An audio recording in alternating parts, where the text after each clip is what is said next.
Bonjour et bienvenue. Aujourd'hui, on s'attaque à une question que tout le monde se pose à un moment donné. Comment on construit son patrimoine financier quand on n'a plus, disons, toute la vie devant soi?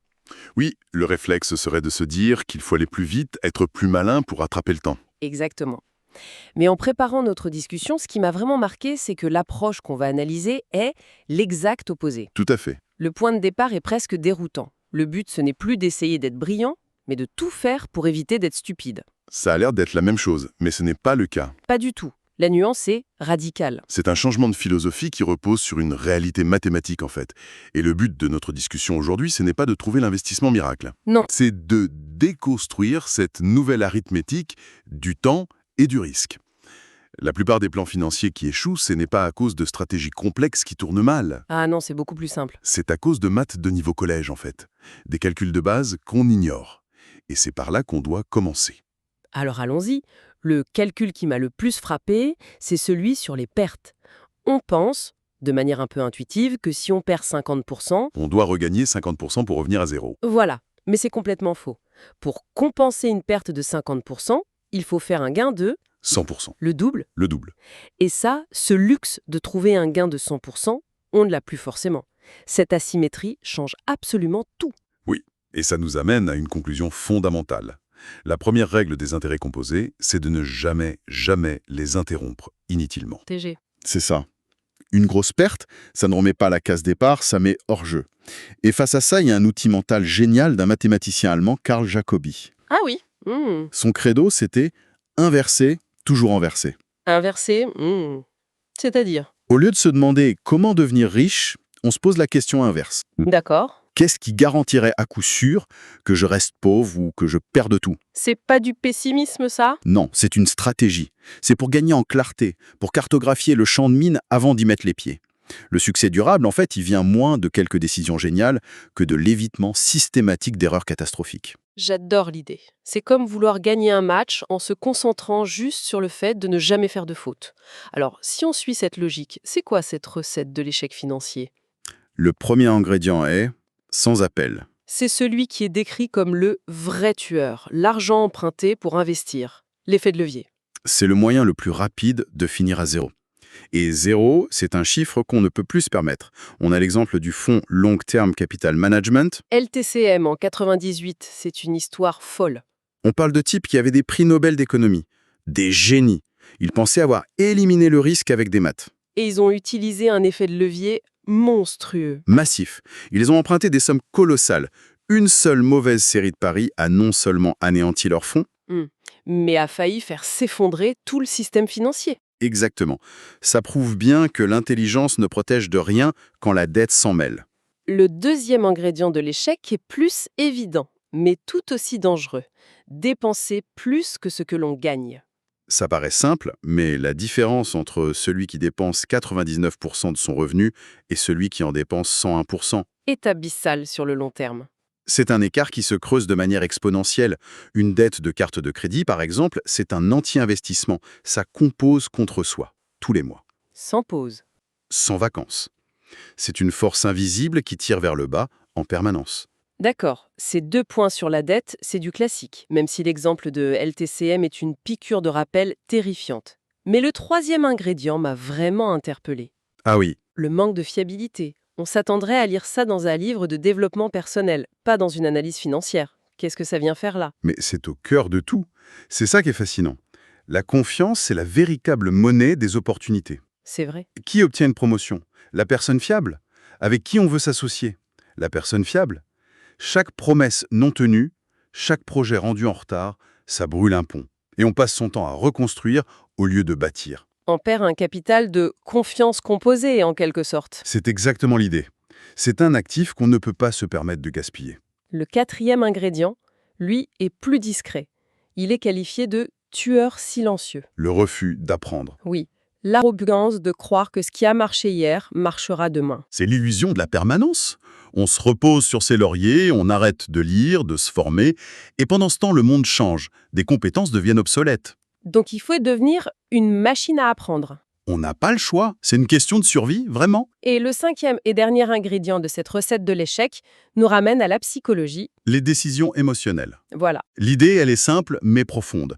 Le tempérament est infiniment plus important que le QI. On peut avoir un QI de 160. Oui, si on panique à la première baisse et qu'on vend tout au plus bas, ou si on est pris de frénésie au plus haut, on est condamné. Une intelligence élevée sans contrôle, c'est même plus dangereux. Oui, parce qu'on trouve des justifications très sophistiquées pour faire des choses complètement stupides. C'est le plan le plus logique du monde, mais si on panique au premier orage, on s'éjecte du vaisseau. Ok, on a la liste des actions à éviter. Mais l'analyse va plus loin, en s'intéressant à ce qui se passe dans nos têtes. C'est ça, les pièges psychologiques qu'on se tend à soi-même. Et le premier, c'est le confort. Notre cerveau est programmé pour protéger ce qu'il a. L'aversion à la perte, la douleur de perdre 100 € est bien plus forte que le plaisir d'en gagner 100. Et ça nous pousse à chercher la sécurité. Le problème, c'est que le sûr est souvent synonyme de stagnation. On reste dans un job qu'on n'aime pas parce qu'il est sûr. On laisse son argent dormir sur un compte qui perd de la valeur. Par peur du risque Le confort devient une cage dorée. qu'on a construit de soi-même. Le deuxième piège est encore plus pernicieux, la peur qu'il soit trop tard. À celui-là, c'est une prophétie autoréalisatrice. On se persuade qu'il est trop tard pour commencer à épargner, pour changer de carrière. Alors on ne fait rien ? Et c'est parce qu'on ne fait rien que ça devient vraiment sans espoir. C'est du déni, en fait, déguisé en réalisme. C'est un mécanisme de défense presque, pour ne pas affronter la difficulté de commencer. Mais il y a un troisième piège encore plus paralysant, non ? Oui, le plus dangereux de tous, l'apitoiement sur soi-même. Hmm. Il trouve toujours une bonne raison, hein. Un divorce, une perte d'emploi, une crise.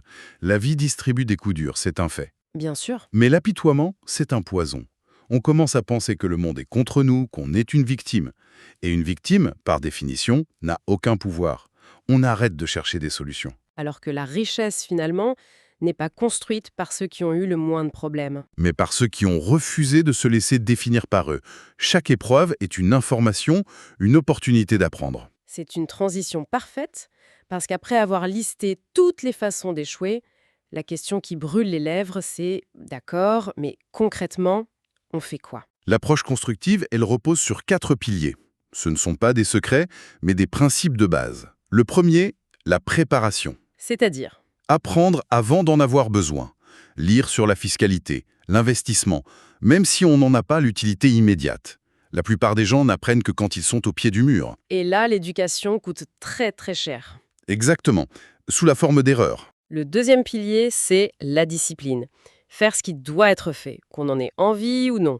Payer ses dettes avant le dernier gadget, mettre de côté chaque mois. C'est le moins glamour, mais c'est le plus important. Le troisième, c'est la patience. Il y a une phrase qui résume tout. L'argent ne se fait pas dans l'achat ou la vente, mais dans l'attente. Attendre que les choses fassent leur effet. Voilà. Attendre que les intérêts composés travaillent, attendre la bonne opportunité au lieu de courir après toutes les modes. C'est un exercice de caractère. Et là arrive le quatrième pilier qui semble contredire le troisième, la décisivité. Agir avec force quand l'opportunité se présente. Comment on concilie les deux, la patience et l'action soudaine? C'est le paradoxe du crocodile. Ah, Le crocodile peut rester immobile pendant des jours. Une patience absolue. Mais quand la proie est à portée, l'action est explosive, massive. d'accord.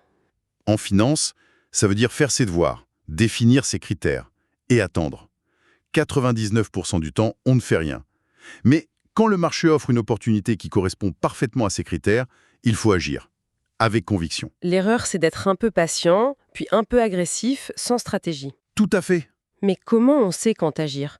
Comment on évite de faire une de ces erreurs stupides, justement au moment où on décide d'être décisif? C'est là qu'intervient le concept peut-être le plus important de toute cette approche, le cercle de compétences. Le cercle de compétences. Il faut imaginer un cercle qui contient tout ce qu'on comprend vraiment, en profondeur. Pas les sujets dont on a juste entendu parler. Le plus grand danger, c'est de s'aventurer en dehors de ce cercle en croyant qu'on sait ce qu'on fait. C'est une erreur que les gens intelligents doivent commettre souvent, j'imagine. On réussit dans un domaine et on se croit expert en tout. Précisément, l'intelligence peut devenir un handicap parce qu'elle permet de construire des raisonnements très logiques pour justifier des décisions qui sont en fait basées sur l'ego. Donc la clé, c'est une forme d'humilité stratégique? C'est ça, on ne joue que là où on a un vrai avantage. Il faut connaître les limites de son savoir. Mais, et c'est le point crucial, ce cercle n'est pas fixe. On peut l'élargir. Par l'apprentissage constant. C'est le seul moyen. Il y a une citation qui résume tout. Toutes les personnes sages que j'ai connues lisaient tout le temps, aucune exception. C'est fort. Ce n'est pas une hyperbole, c'est une reconnaissance de modèle. Les gens qui continuent de prospérer sont ceux qui vont se coucher chaque soir un peu plus sages qu'au réveil. D'accord. Si on rassemble toutes les pièces, l'idée de fond est presque ennuyeuse en fait. C'est souvent le cas des bonnes idées. La clé, ce n'est pas de chercher le coup de génie, mais de devenir moins stupide de manière constante. Concrètement, fuir la dette, dépenser moins, être fiable, apprendre sans cesse, maîtriser ses émotions et, Et rester dans son cercle de compétences. voilà, avoir l'humilité de rester là où on est bon. Et il faut absolument insister sur un point. L'action, même tardive, produit des résultats infiniment supérieurs à l'inaction. Un calcul simple le montre. La personne qui commence tard n'aura pas le même capital que celle qui a commencé jeune, évidemment.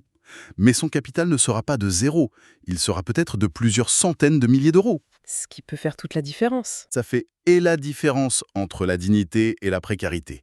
Celui qui se dit c'est trop tard et ne fait rien est le seul qui est certain de finir avec rien. L'inaction est donc la seule erreur vraiment irrécupérable. C'est un point essentiel pour conclure. Et j'aimerais laisser une dernière pensée, une question. Si on devait identifier le facteur psychologique qui est derrière toutes ces erreurs, ce serait probablement le déni. Le refus de voir la réalité en face. Notre cerveau est fait pour fuir les vérités désagréables. On sait qu'on devrait épargner plus, mais on se dit l'année prochaine. L'habitude la plus puissante à développer, elle n'est peut-être pas financière, Elle est mentale. elle est mentale. Se forcer à confronter ces réalités inconfortables. C'est un excellent point final. La question que chacun pourrait se poser serait donc « Quelle est la seule vérité financière déplaisante que j'évite de regarder en face en ce moment ?»